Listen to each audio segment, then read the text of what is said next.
it was strange when they shut down airplanes a while back. It was strange to spend like a weekend at home, because I'd be in all the cities that you're talking about, or in many of the cities that you're talking about. I'd be running around Europe, 3-4 months a year, go to Asia a couple times a year, Australia a couple times a year, and helping friends get money, helping friends with their other areas of their life, their social skills, etc. And it felt really weird to me. And I realized what happened in the markets. I realized when they shut that down. First, I was annoyed. I was like, I got shit to do. I was supposed to be in London for a business conference. And I had a couple hundred people coming to see me in London to get this money. And I was really annoyed by that shutdown. And then I realized that it took me about a moment to be like, oh, they've just created a craze and hysteria that's going to help us get all sorts of money in the stock market.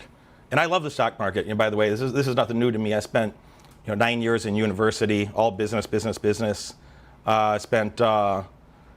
started my first entrepreneurial things when I was 7. I was 7, I'd be, cutting grass and raking leaves and trimming bushes and painting the neighbor's fence, like Huckleberry fucking Finn, cleaning shit up, shoveling snow, walking dogs, washing cars.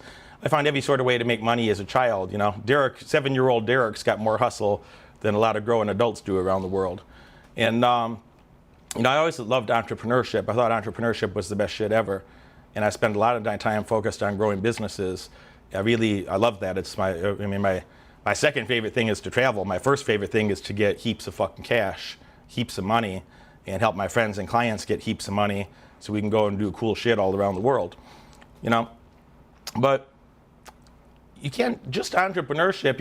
If you just have a business, you're really vulnerable to stuff like this. Think about what happened to some restaurant owners or some small business owners. Totally destroyed. Or even, when I was touring, I was doing live programs every weekend, 51 weeks a year, literally. And, if you couldn't travel and then the nightclubs were closed and conference spaces were shut down, if that was your only income stream, that would have been a disaster. That was a hobby for me, and this is a hobby for me, but that would have been a disaster.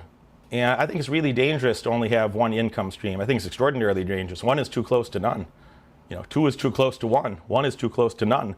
So if you only know 1 or 2 ways to make money, you're extraordinarily vulnerable. You might make a lot of money for a short period of time, but you're extraordinarily vulnerable. And you're never going to make a lot of money that way anyway. So you got to have multiple income streams. It's vitally important for a person to have multiple income streams. And the 3 main ways to get money is having entrepreneurial abilities, your abilities to have a high quality product or service that you could provide to the public. So that's a fantastic way to get money. That's a good one.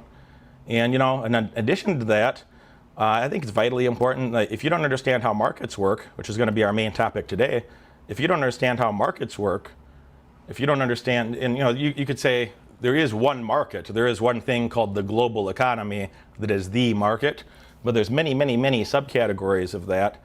And it's not enough to just say, well, I know a little bit about the stock market. I just know a little about the stock market. Well, that's nice, but when the market crashes, your fucking retirement account's going to crash with it, and you're probably going to lose your job. A lot of people do. And if you understood how markets, plural, which I'll get into a lot of depth about that, we're going to be here for a couple hours, really more.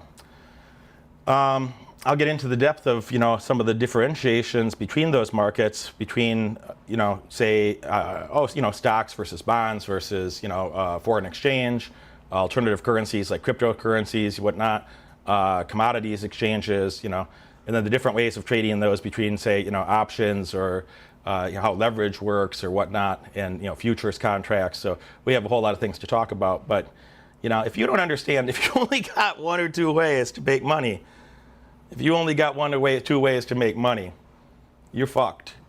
You're fucked. Your future is going to be a big fucking steamy turd, rapidly approaching room temperature.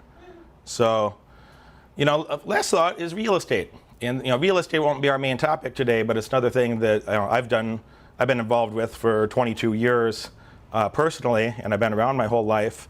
And if you have that third income source, if you understood how to do something entrepreneurial and provide a high quality program or service to the public, and if you understood how markets worked well, and if you had diversified income from real estate as well, if you have those three things, that's kind of what it takes to have your financial freedom.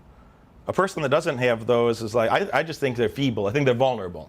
It might not be feeble. If you got one, you're extraordinarily feeble. If you got zero, you're a joke. If you got one, you're very feeble. You probably don't know how close you are to bankruptcy or poverty. Two of those things, it's like, we'll see. Depends how much you make during good times. It'll dictate how bad times go.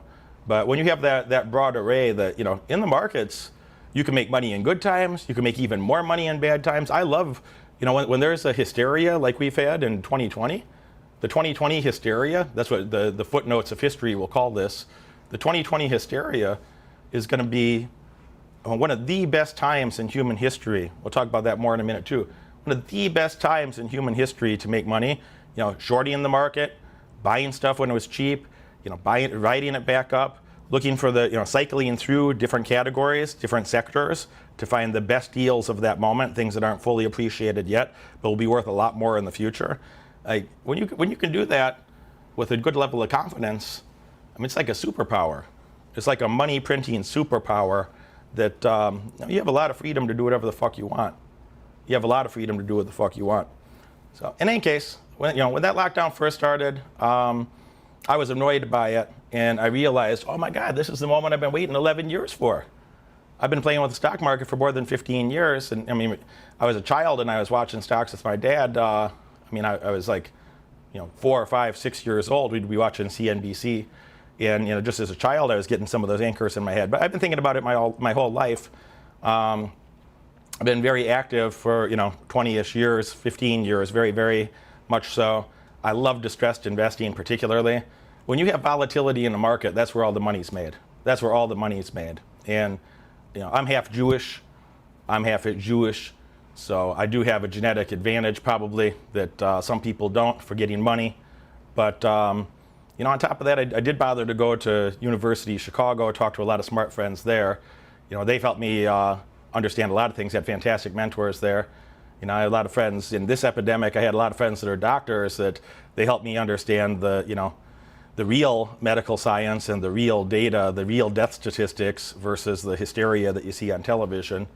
And then I also have a lot of friends I have a $20,000 mastermind group, and I have a lot of friends on there that also very, very smart people. Most of them are business owners, investors, etc.